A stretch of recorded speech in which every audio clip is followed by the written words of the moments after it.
Alright, this is my upgrade right here from what it was. Originally, I had the Striker Extreme motherboard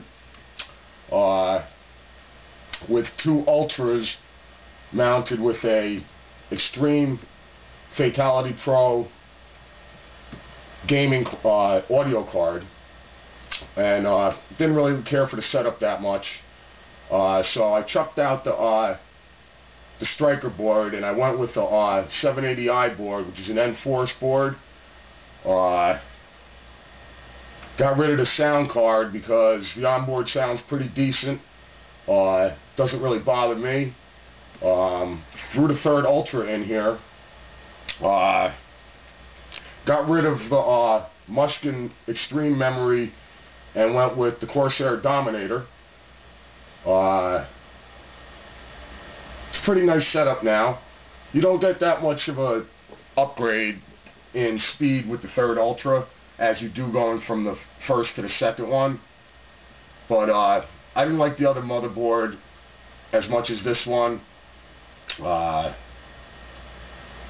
else did we do here?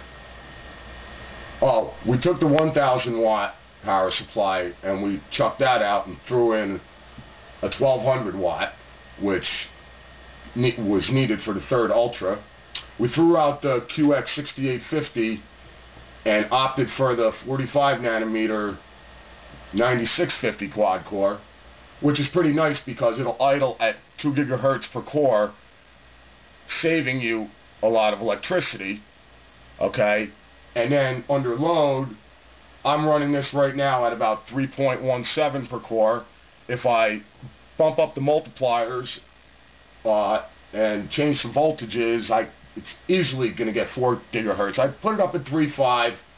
Don't really see much of a difference. You might get a little difference in 3D Mark, but not much because most of the score comes from your video cards and not your CPU.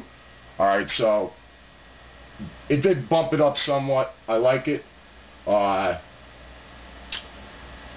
I don't like towers that have the power supply on the bottom, because what does heat do? It doesn't sink, right? It rises up through your whole system. So when you put that massive piece of heat underneath everything, what are you doing? You're putting your stuff over a stove.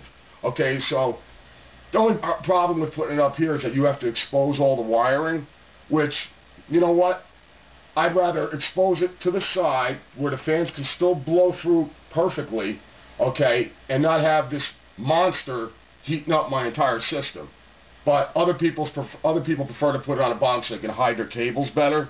Me, I don't agree with that. I'd rather see a little cable instead of having a stove under my system. But that's up to you. What else did we do here? We added another 120 millimeter fan up on top. Okay, so you've got a total of about 9 fans. You've got one here, one in the back, one on here. Okay, you've got one in the front. Okay, then you've got one that is built right onto the motherboard, which is nice. Okay, it helps the CPU be a little bit cooler. Where are the other fans? Then, of course, each Ultra comes with its own little fan. So I can look at the temperature here. Idling, it's about 75 degrees. Under full gameplay, it might hit 82 degrees, but temperature ain't a problem here. Alright, I'm going to set some benchmark scores up, but as you see, I've been switching my system around, so I can't really benchmark anything yet because I'm not sure what I like. I may throw this out as soon as the 9800s come out, and it'd be all different again. So bear with me, alright, man?